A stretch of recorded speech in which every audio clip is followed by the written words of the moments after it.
Assalamu алейкум, урматтуу Талас тургундары, кутмандуу күнүңүздөр менен. Туугандар, бул жер Талас шаарында жайгашкан Манас универмаг бутиктери туугандар.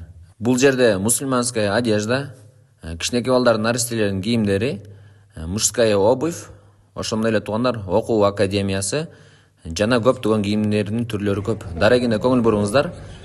Манас көчөсүндө жайгашкан. Мынакей бул Манас көчөсү базардагы.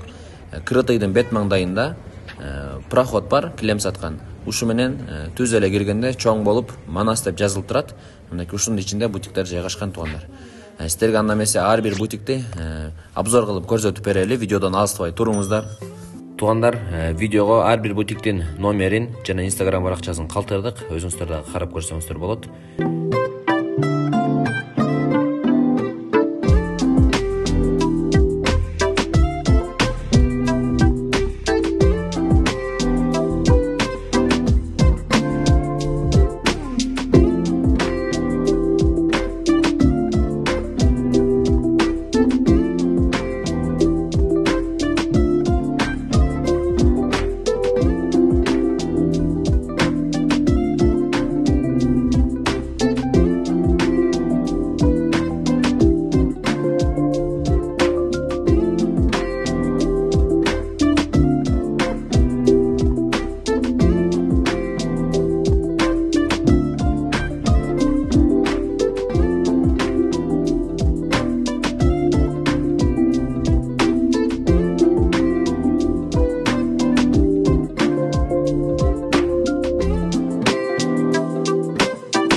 Туугандар, видео жакса лайк басып коюңуздар, тааныштарыңыздарга ушул видеону жөнөтүп коюңуздар жана Манас универмагга келип кетиңиздер туугандар.